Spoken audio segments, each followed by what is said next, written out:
Welcome to this week's World Stories. 100 years on, the Russian Revolution. Eastern Germany's dwindling population. We begin in the South Pacific on the Fiji Islands. Rising sea levels are threatening low-lying areas and coastal erosion is widespread. It's especially hard for the village of Vuunisavisavi. When Enrico goes out fishing, this has become a familiar sight. Empty nets.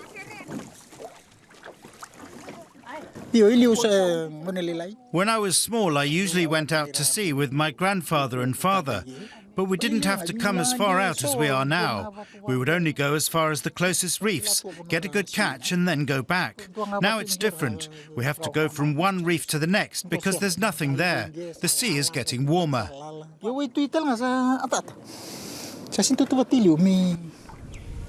The changing climate is also taking its toll on Vuunisavisavi, Enrico's village. The sea level is rising, and Vuunisavisavi is slowly being swallowed by the ocean.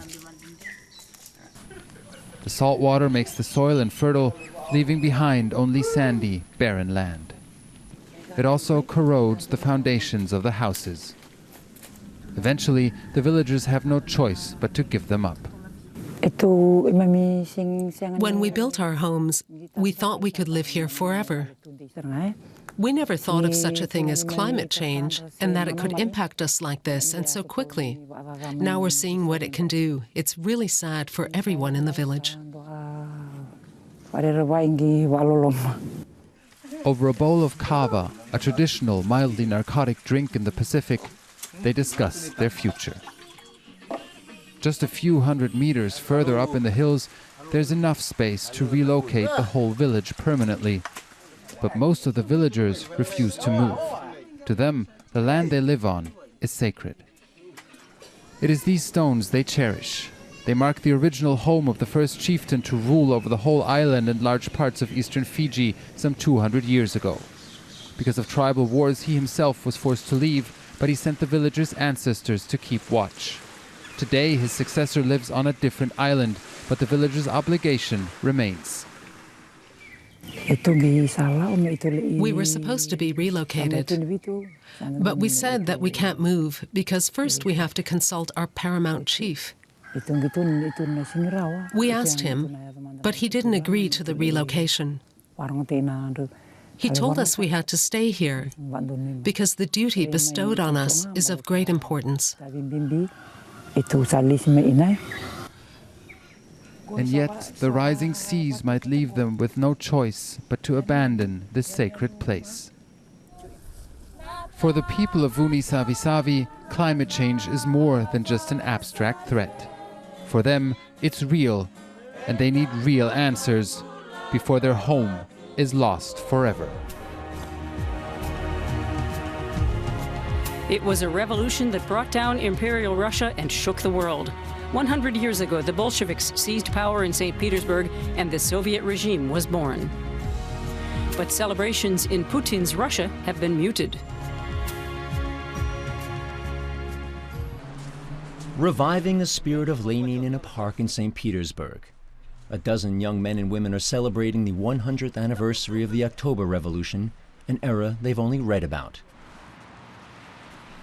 They'd like to turn back the clock. The absence of the Soviet Union is only temporary. The Russian tricolor won't be our flag for long.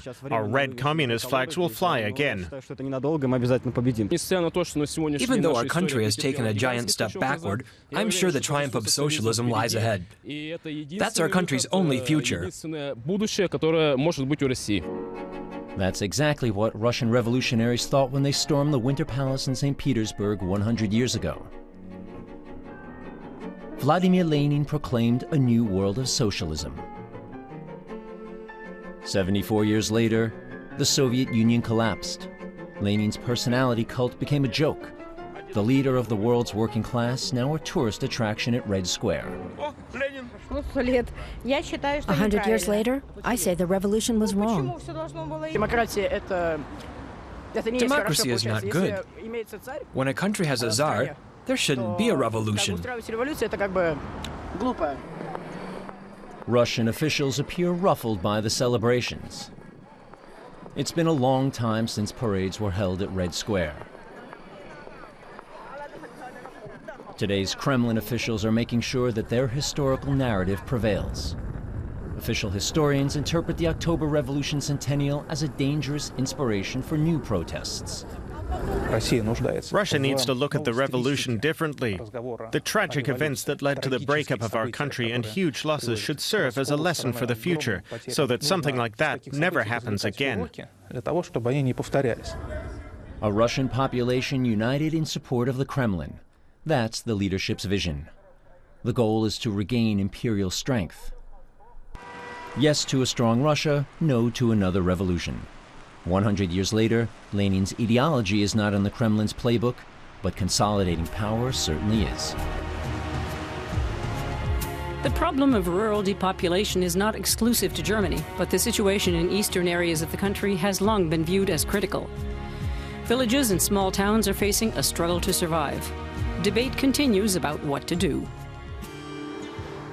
The town of Küstrin-Kiez lies in eastern Germany's Oderbruch region and is in a state of decline. The streets are lined with abandoned houses. Their former inhabitants have either passed away or moved to big cities. There are hardly any newcomers, nearly no stores, no schools. Despite the financial incentives being offered, businesses have avoided this place. Modern companies need a broadband network, but that won't be installed for another 3 years. The mayor of the neighboring village of Golzow also complains about emigration to the big cities. But Frank Schütz says he still has hope, as some families want to stay. Children are the foundation of any village. I think the village should think of its children when formulating policy and give them a future. Having a kindergarten or a school can sustain a village. 80 children now attend the local kindergarten. The school next door was supposed to close due to a lack of students. But 2 years ago, some refugee families moved to Golzow. Now, the school is back in business. The village has just a small bakery.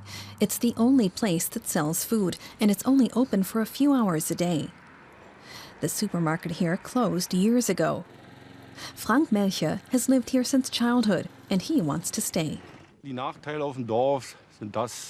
The bad thing about this village is that nothing is here. We used to have a butcher, a supermarket, a hairdresser, a bank. Now it's all gone.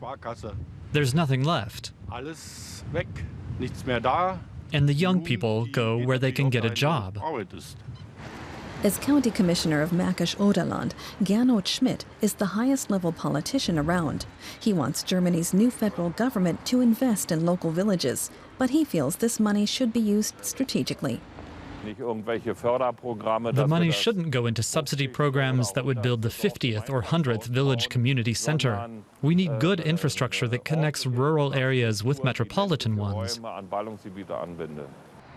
At the moment, only 5 buses a day connect these villages with the big cities nearby. But that's not enough to convince young families to move to the scenic Oder Valley. And tourists aren't interested either. Our last report takes us to Malawi. The Eastern African country has one of the highest rates of child marriage in the world. Enala Ngule Gondwe is doing what she can to change this by sharing her own story.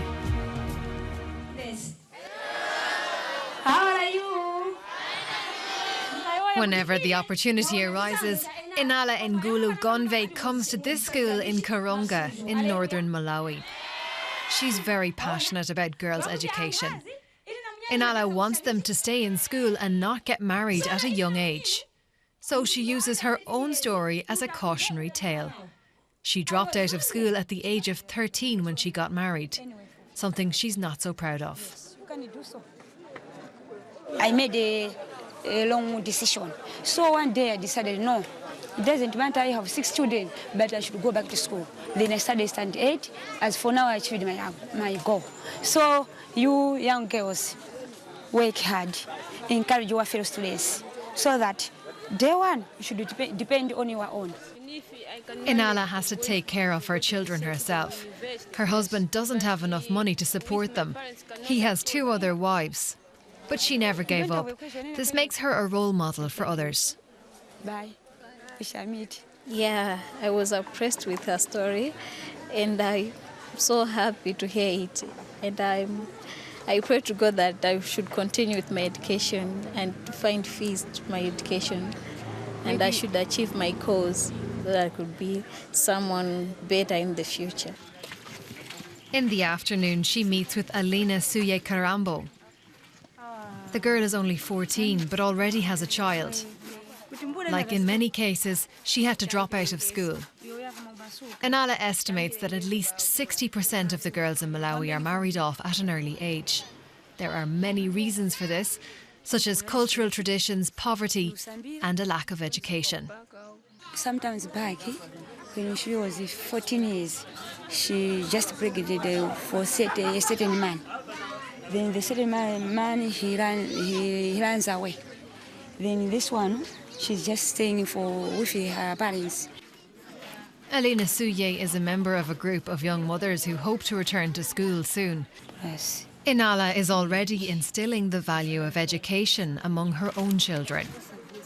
I'm trying to inspire them to be in school always, so that in the future they should be independent on their own, not to depend on the others. The long struggle against child marriages paid off this year. In April, a law prohibiting marriage before the age of 18 was enacted in Malawi.